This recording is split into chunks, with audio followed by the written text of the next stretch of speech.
mendiskusikan hasil makalah kami yang berjudul Adaptasi Perkawinan Adat dalam Masyarakat Urban, Pergeseran Nilai Praktik Hukum Adat.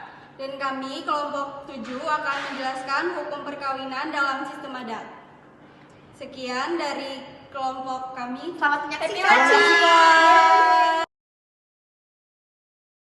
Assalamualaikum warahmatullahi wabarakatuh. Waalaikumsalam warahmatullahi wabarakatuh. Perkenalkan, kami dari kelompok 7 akan menjelaskan hukum perkawinan dalam hukum adat. Perkenalkan, nama saya Helisa Ramadhani dengan NPM 24520136. Dan rekan saya, Nama saya Prita Anastasia Kurniawan dengan NPM 2462011004. Dan nama saya Mersha Linda dengan NPM 2452011151. saya Grace Alessandra dengan NPM 2412011400. Saya Tika Putri Febriana dengan NPM 2452011057. Nah, di sini saya akan menjelaskan pengertian perkawinan adat. Perkawinan adat bisa dipahami sebagai ikatan hidup bersama antara laki-laki dan perempuan yang tidak hanya menghubungkan dua orang saja, tapi juga menyatukan dua keluarga bahkan lingkungan adat di sekitar mereka. Dalam adat, perkawinan bukan sekedar proses resmi untuk membentuk rumah tangga, tapi juga dianggap sebagai tahap penting dalam kehidupan seseorang. Karena ada upacara khusus yang menunjukkan perubahan status sosial dari bujang menuju berkeluarga. Selain itu, perkawinan adat juga punya tujuan menjaga keberlanjutan keturunan dan meneruskan tradisi yang sudah diwariskan turun-menurun. Dengan kata lain, perkawinan adat bukan hanya soal cinta dua insan, tetapi juga soal menyambung hubungan sosial, budaya, dan nilai-nilai yang dipercaya oleh masyarakat. Setelah itu ada dasar dan asas perkawinan adat. Dalam pelaksanaannya, perkawinan adat berpedoman pada asas berikut. Yang pertama ada asas keadatan dan kekerabatan, yaitu kekeluargaan dan masyarakat ikut menentukan pernikahan. Setelah itu yang kedua ada asas persetujuan dan kerelaan, yaitu melibatkan restu orang tua dan kerabat. Yang ketiga ada asas partisipasi kerabat, yaitu keluarga bertanggung jawab terhadap keberlangsungan rumah tangga. Yang keempat ada asas poligami, yaitu pada beberapa adat masih diperbolehkan. Yang kelima asas selektivitas, itu pemilihan calon pasangan mengikuti ketentuan adat setempat.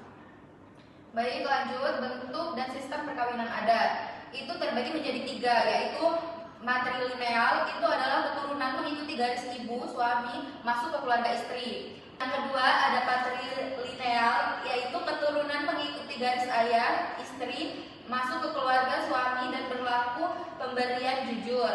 Yang ketiga bilateral, yaitu keturunan yang diakui dari kedua belah pihak, suami dan istri tetap terikat dengan keluarga masing-masing.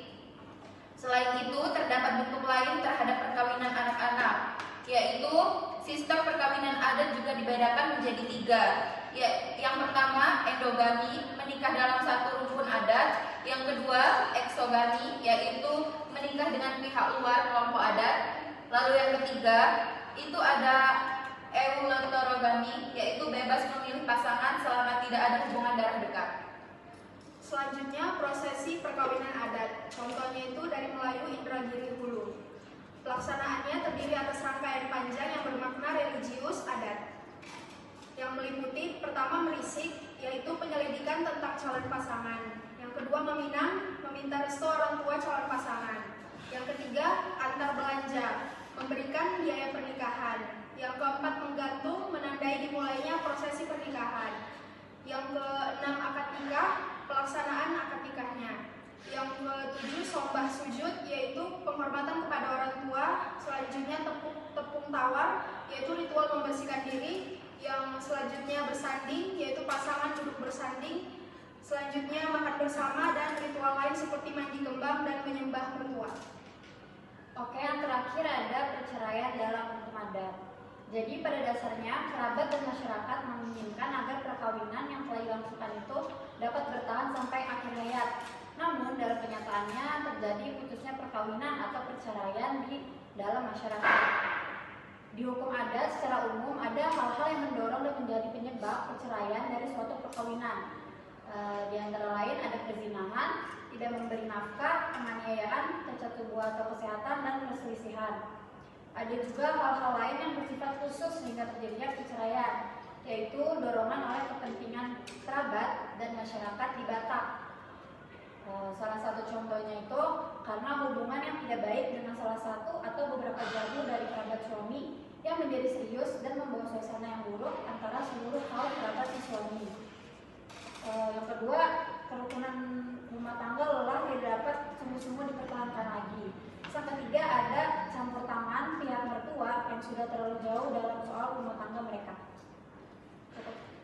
Baik, apakah ada yang ingin bertanya?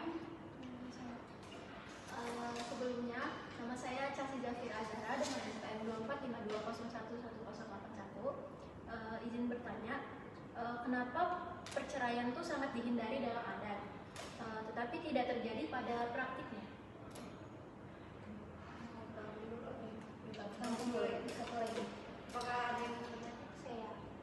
Perkenalkan, nama saya Haruni Ciba dengan NPM 245 2011076. Di sini saya akan bertanya kepada kelompok 7, yaitu bagaimana posisi hukum adat dalam perkawinan tetap bertahan meskipun sudah ada undang-undang perkawinan nasional, dan jelaskan juga dengan analisis sosiologis hukum. Kami ingin diskusi dulu.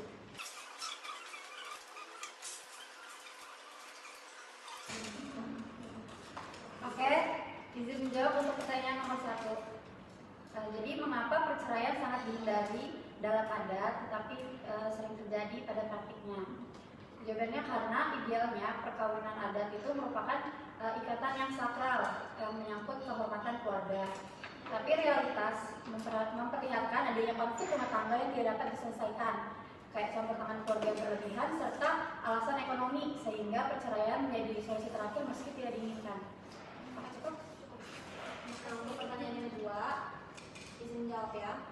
Karena hukum adat itu hidup di dalam lingkungan masyarakat atau living law dan mengatur aspek sosial serta nilai-nilai budaya yang tidak sepenuhnya dapat diakomodasikan oleh undang-undang. Masyarakat juga tetap membutuhkan legitimasi adat dalam perkawinan sebagai bentuk pengakuan sosial sehingga kedua sistem hukum berjalan secara berdampingan. Cukup? Sekian dari kelompok kami. Wassalamualaikum warahmatullahi wabarakatuh. Waalaikumsalam